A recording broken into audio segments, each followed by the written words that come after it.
धरनों पे बैठ रहे हैं तो हम क्या बुजुर्ग लगे हमें दिखाया जाए कि लोगों के लिए ये काम हो रहा है।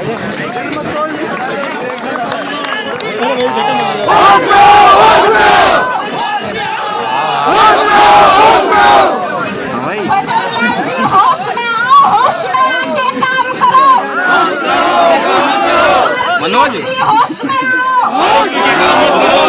फर्स्ट ग्रेड को पोस्टपोन करो, फर्स्ट ग्रेड को पोस्टपोन करो। इस बहन का आप सबको साथ देना है, एक जगह से नहीं जाएगा।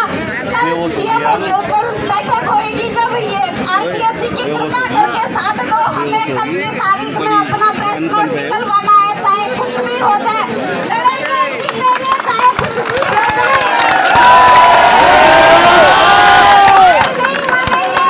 नहीं मानेंगे, नहीं मानेंगे, बिल्कुल नहीं मानेंगे।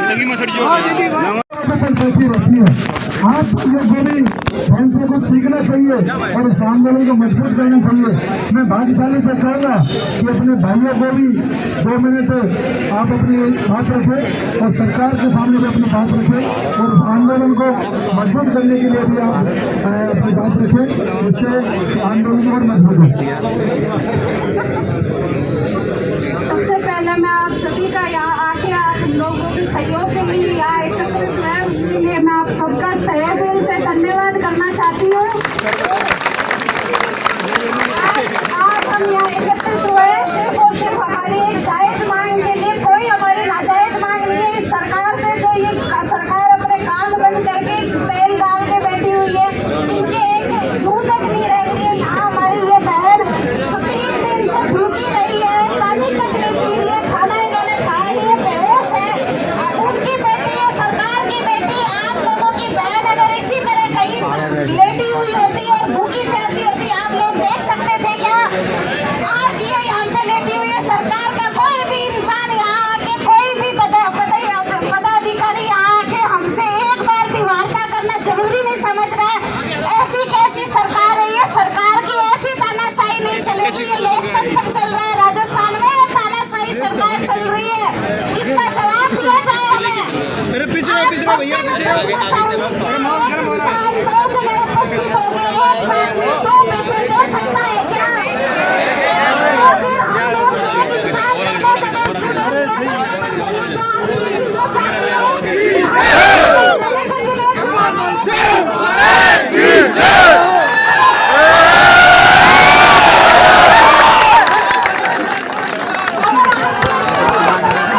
किसी ये चाहते हो कि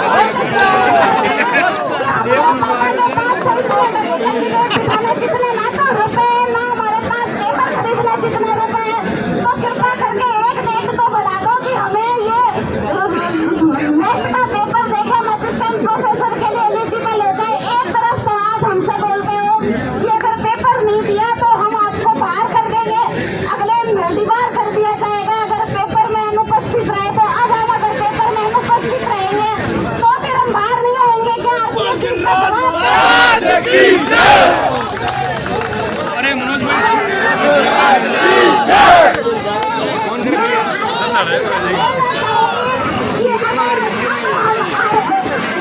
पेपर नहीं देंगे, हम उसके लिए एलिजिबल नहीं होंगे, फिर उसका भुगतान करेगा कौन? हम गर्ल्स को वैसे मौका कम मिलता है, हमें एक पेपर मौके दिन के चुके वाले देते हैं, उसमें भी ये लोग हमसे मौका छीन रहे। शर्म आनी चाहिए सरकार। हाँ, मर जाना चाहिए इनको। जिन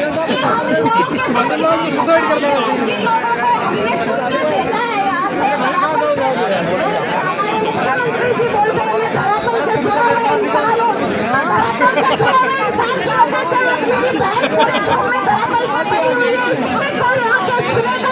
कोई हमारा भी इंटरव्यू ले लो यार। राम नाम सत्य है। अगर इस बहन के कुछ हो गया ना तो भजन लाल जी अपनी सीट छोड़ देना आप और वापस अपने भोजपुर चले जाना।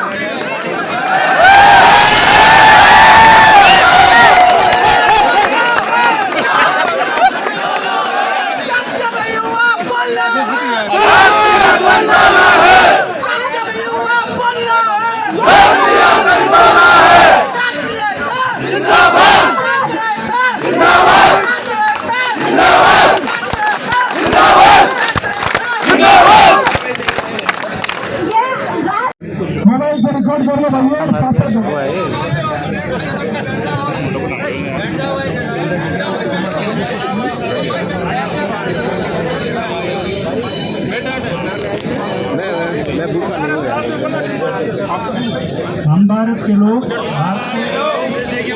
को एक संपूर्ण प्रभुत्व संपन्न समाजवादी पंथ निरपेक्ष लोकतंत्रात्मक गणराज्य बनाने के लिए तथा उसके समस्त नागरिकों को सामाजिक आर्थिक और राजनीतिक न्याय विचार अभिव्यक्ति विश्वास धर्म और उपासना की स्वतंत्रता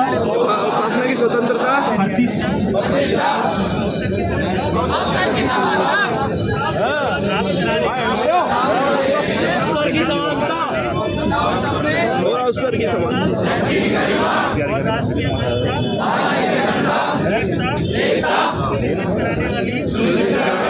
बंधुता बढ़ाने के लिए दृढ़ संकल्प होकर अपनी इस संविधान सभा में आज तारीख 26 नवंबर 1949 ईस्वी को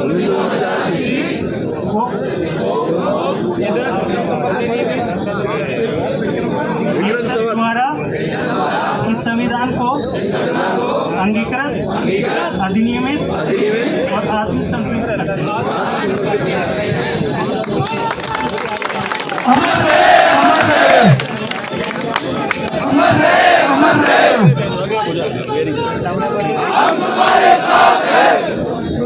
साथियों, संविधान का पाठ इसलिए जरूरी था क्योंकि हम संविधान को मानने वाले लोग हैं और हम भजन लाल सरकार से ये कह रहे हैं कि हम संविधान को मानने वाले लोग हैं, हम गांधी को मानने वाले भी लोग हैं और हम भगत सिंह को मानने वाले भी लोग हैं, तीनों को मानने वाले लोग।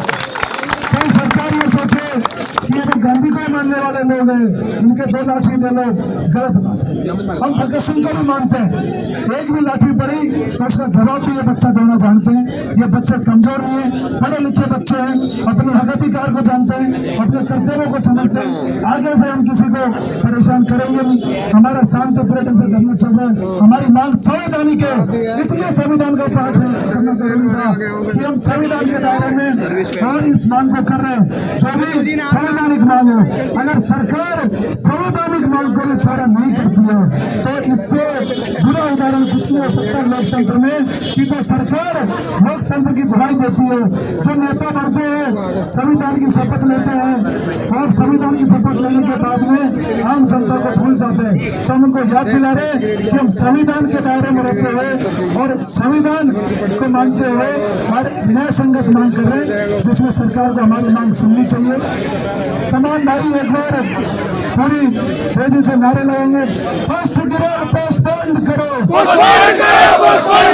और जब जब ये बोलना है सियासत बोलना है, जब छत्तर बोलना है, सियासत बोलना है, जब ये बोलना है, सियासत बोलना है, जब छत्तर बोलना है, सियासत बोलना है। बदलाव सरकार होश में आओ, होश में आओ, होश में आओ, बदलाव सरकार होश में आओ, होश में आओ, होश में आओ। बदलाव सरकार बेटियां भूखी है, भूखी है, भूखी है, बदलाव सरकार बेटियां भूखे है, भूखे है, भूखे है, बदलाव सरकार बेटियां भूखी है, भूखी है, भूखी है। बदलाव सरकार न्याय करो, न्याय करो, न्याय करो, बदलाव सरकार न्याय करो, न्याय करो,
पूरी हो, हमारी मांगे पूरी हो। भजनलाल सरकार होश में आओ, होश में आओ, होश में आओ। होश में आके काम करो, काम करो, काम करो। भजनलाल सरकार होश में आओ, होश में आओ, होश में आओ। होश में आके न्याय करो, न्याय करो, न्याय करो। भजनलाल जी बेटियां भूखी है, भूखी है, भूखी है। भजनलाल जी न्याय करो। न्याय करो, न्याय करो। जो भी युवा साथी उधर खड़े हैं उनसे मेरा निवेदन है, सारे लोग जहाँ भी सुन रहे हैं आप आगे आ जाओ। हम 5 मिनट में हमारी बहन को एडमिट करवाएंगे। हम नहीं चाहते कि और तबीयत बिगड़े, क्योंकि बहन के साथ किसी भी प्रकार की कोई घटना नहीं होनी चाहिए, कोई हानि नहीं होनी चाहिए। तो तमाम युवा साथी हैं वो आगे आ जाओ। और हमारे बीच में हमारे भाई संघर्ष के साथी सुरेश सेवदा है, 2 मिनट वो भी अपनी बात रखेंगे फर्स्ट ग्रेड एग्जाम पोस्टपोन को लेकर। तो एक बार तमाम साथी 2 मिनट बैठे रहे। हनुमान बेनीवाल जी से मैं इधर बात कर लेता हूँ, कितना समय उनको लगेगा। हमको साथियों जाना नहीं है, मैं आपसे कह रहा हूँ कि आप तमाम साथियों को फोन करो। जब ये हनुमान बेनीवाल जी पहुंचे तो ये जेडे गार्डन पूरा बनना चाहिए, इसमें पैर रखने को भी जगह नहीं देनी चाहिए। मेरे भाइयों पूरी ताकत लगाओ, सभी को फोन करो, सभी को बुलाओ। और भाइयों आज मैं आपको गर्दन खड़ा नहीं होगा, इसलिए मैं बात कर रहा हूँ। जो भी भाई अपने लोग पे, जो भी भाई लोग कौन है मार रहा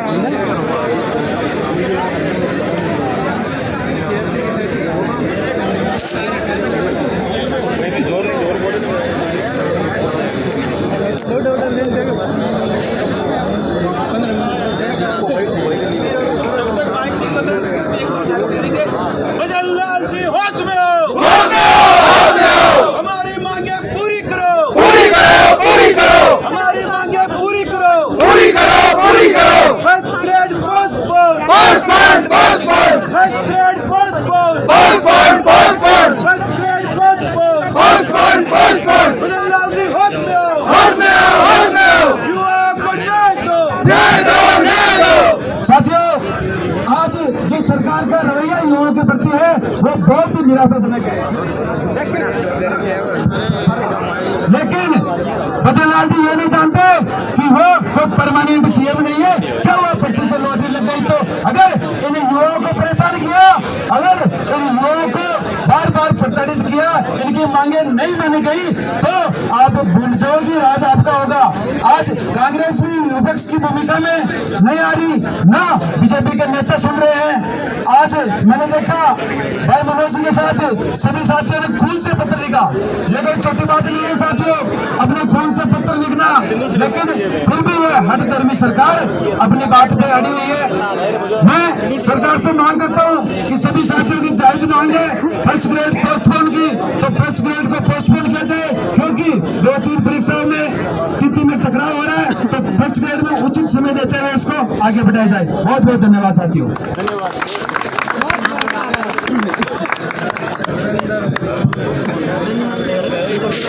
सिंदूर से लिखना चाहिए, फोन से लिखा गलत लिखा, सिंदूर से फिर आपने अरे कहाँ पूछ रही थोड़ी आवाज दो मैं माइक सुना हो रहा है। ये गुप्त कर रही थी बात यार। जोर से बोला हमको। भाई माइक ऑन करो ना।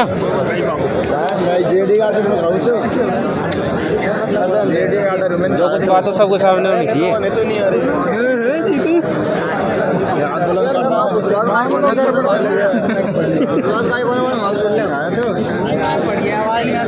इन बेरोजगारों को लाने दो, माल तो हमारा ही बन रहा है, 3 साल बाद तो हम ही आ जाएंगे। ये गलत फहमी निकाल देना, क्योंकि जनता समझ गई है। हो सकता है कोई 6 महीना पहले पार्टी बने और राजस्थान में क्रांति हो जाए और वो सत्ता में आकर कांग्रेस उधर भी झाँकते रह जाए, दोनों झाँकते रह जाओ।